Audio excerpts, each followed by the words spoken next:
Well, that looked kind of like what I expected it to. The Warriors hung around and I thought gave a decent effort.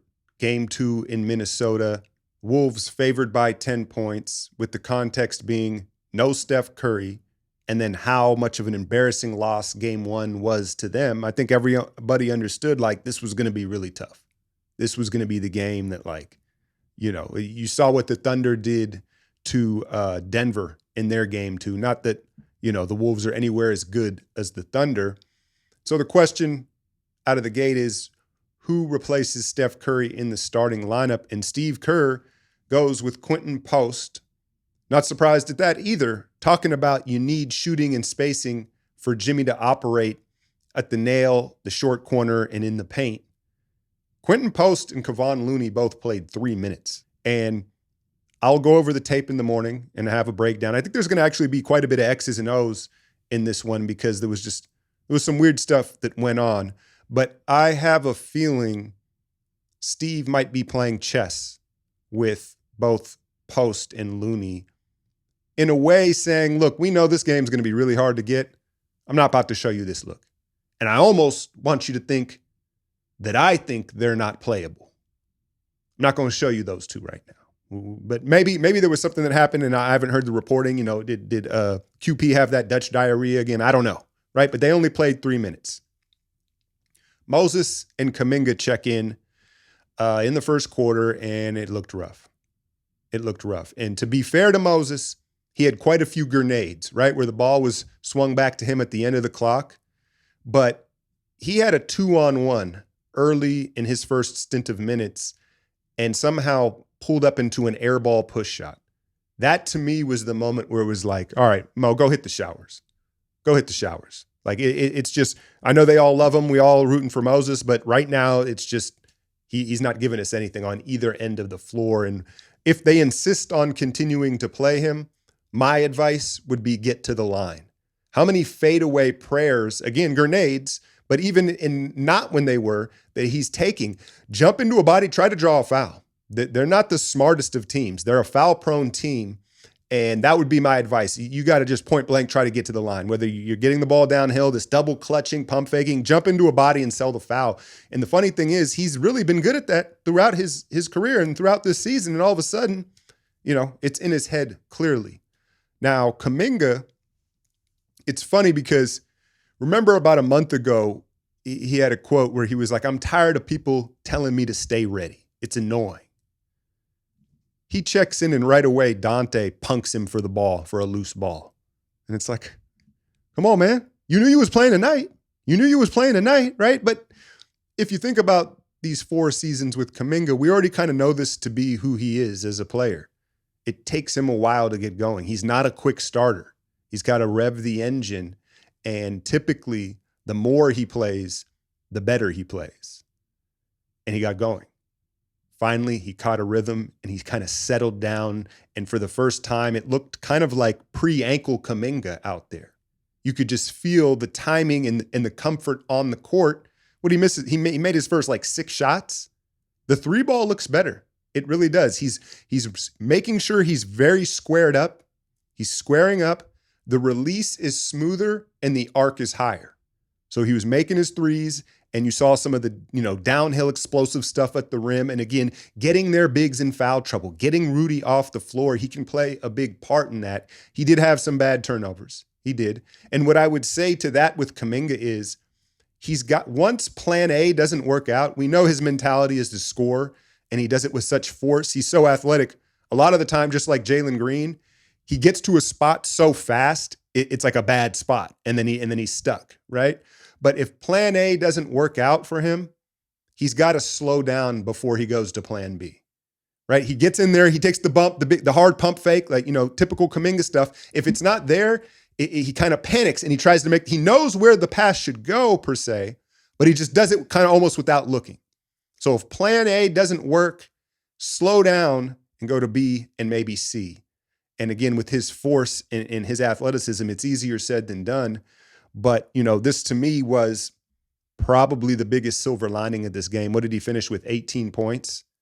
Is he got his sea legs. He found his rhythm. If not for nothing, yes, we took an L and it wasn't pretty for a lot of minutes there, But Kuminga finally looks comfortable back in an NBA game and in an NBA playoff game.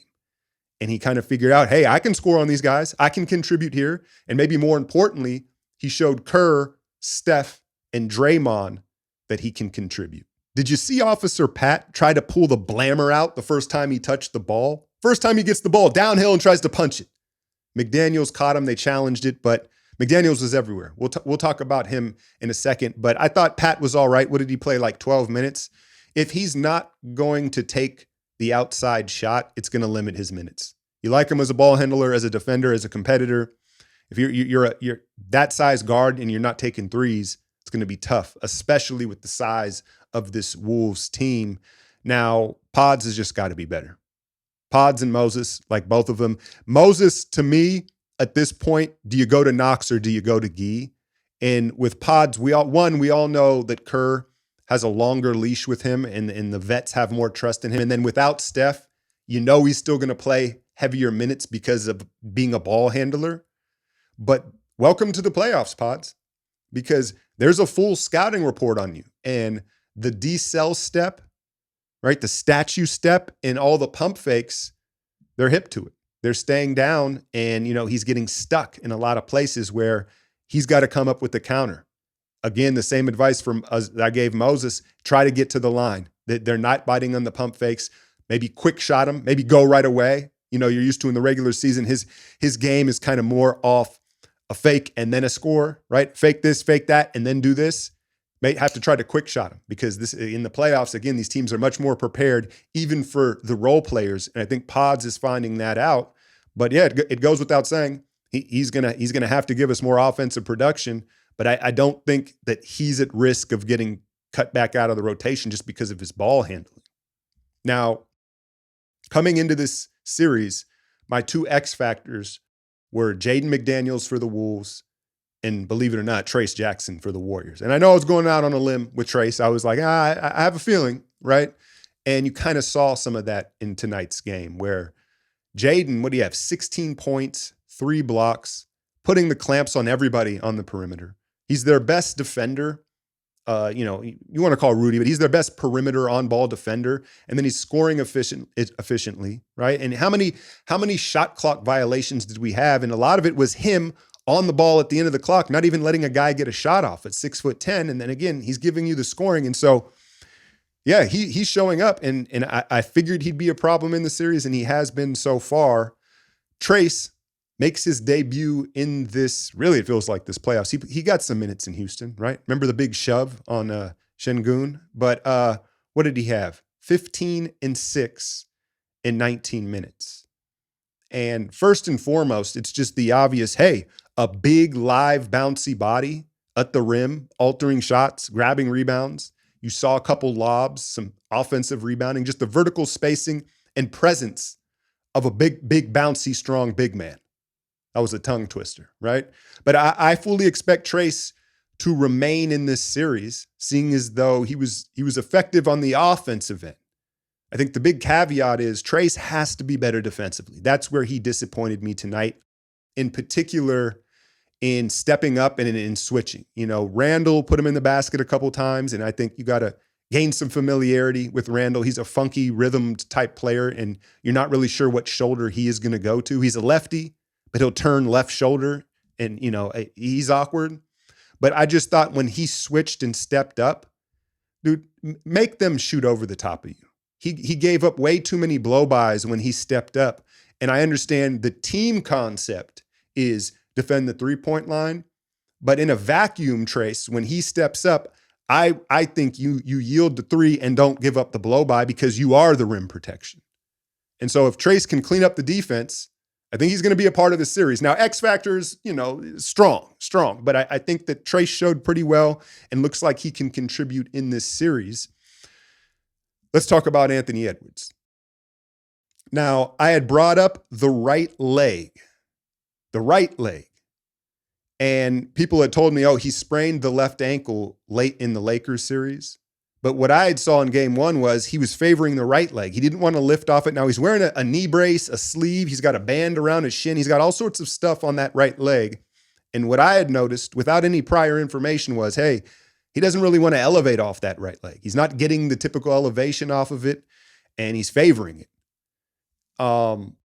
Comes down and if you actually look at that play, and I'll put it in the breakdown, you can even see when he comes down on that accident from Trace, he does a weird touchdown with the 2 feet because, again, the right foot, he doesn't want to put full bearing, and it may not be the ankle in the right leg. It might be the knee is what I was getting at with all the compression and padding on it. Whatever it is, the right knee, he's not confident on. So he's been over playing and using on that left side. And awkward fall, Trace steps on the ankle, and he hobbles out of there. These kids are so dramatic. I shouldn't even say kids. LeBron's the worst, right? But it looked pretty bad headed into the half. He comes back out, and and that's what spooky is. Even though he's clearly not 100%, his competitive spirit, his juice, his talent, he still can kill you. But now he's playing on 2 compromised legs. I'm not sure what the right leg is, but now clearly that left ankle has been sprained twice in 2 weeks. And so I say all that to say, what if you just leave Ant on an island and say, okay, Ant, we weren't going to draft you anyway. You can't start on the Olympic team. Go 40 ballers. Now, a healthy Anthony Edwards, that's crazy, right? You wouldn't do that. But I'd almost like to see if he's capable of that right now. You see how bad he's finishing right now. He hit a couple threes late in garbage time here. I'm not saying you go all in with that strategy, but on the flip side of things, what I'm also getting at is I'm not sure you got to send 2 as rigidly as we are right now, the way he's moving. Like, let's let him prove that he can take over right now, because there's a lack of aggression, a lack of confidence. And it makes sense because he's nursing 2 injuries, 1 on each leg. What else? I thought Draymond was pretty good. He almost blew a gasket there. It's funny, though, because you can try to act disciplined and docile, but eventually who you are is going to come out. And it's almost like he boiled over too much almost, because he had been holding it in for 2 games now. The Game 7, and then in Game 1, he was friendly Draymond and very controlled. And for him, that self-control, it's finite, as we all know, but they did a good job of kind of getting him out of the proximity. It was a technical. We're starting to count those at this point now but I thought he did a really good job of drawing fouls on Randall, on Naz Reid, Gobert, and he was just in a sneaky bag. And I think that's a huge part of, trying to get one of these games without Steph is getting into the bonus where Jimmy can operate and just getting their bigs in foul trouble, so then they're not as aggressive defensively. So I thought Draymond was fine, but where was Jimmy Butler? Where was Jimmy? Now, I think he finished with 17 points, right? He took 13 shots. I'll tell you the moment when I was like, uh-oh, I don't like this. It was start of the second quarter. The ball got skipped ahead to him on the right wing. I think it was Alexander Walker. It was Alexander Walker, and he had a clear 45-degree angle. He had a step. It looked like a guaranteed and one, and he hit the Steve Nash, right? He dribbled under the basket and circled back out, kicked it to the other side, and I was like, what are you doing?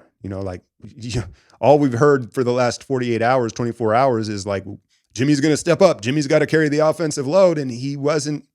It almost feels like he's pacing himself for one big Himmy Butler playoff Jimmy game here, perhaps Saturday, a 40 ball to get this win.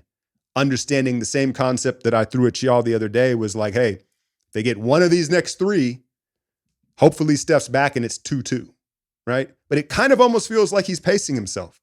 Now, give credit to Jaden McDaniels and Rudy Gobert. I talked about Jimmy. He wants contact. He wants to get the shoulder into you. He wants to get the bump, and that's where he finds his rhythm and all the craft comes out, all those dark arts. McDaniels and Gobert are masters of hollowing out.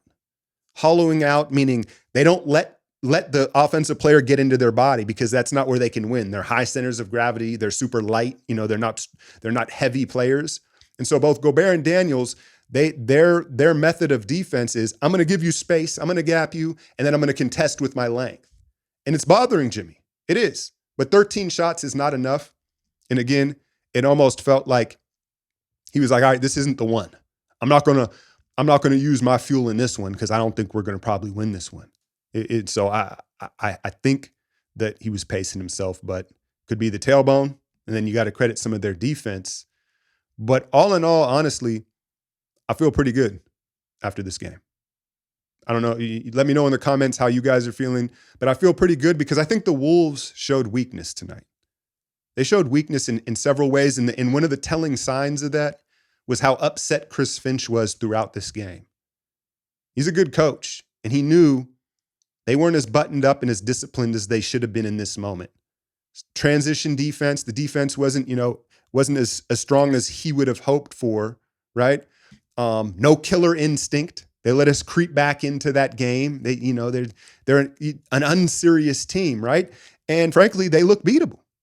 I know I had come out and said pick them in 7, and I have my picks because I have my picks. But as ugly as this looked here with those 24-second shot clock violations and some of the stuff, the Wolves, they look beatable, and they're showing weaknesses. The other thing that they don't like the zone, right? They don't like the zone. And again, if we can defend Ant differently than you typically can, then I think that makes our defense even more effective moving forward. And so, yeah, Saturday, San Francisco, game 3, I expect playoff Jimmy Butler to show up. Hit that like, share, and subscribe. I'm out, y'all.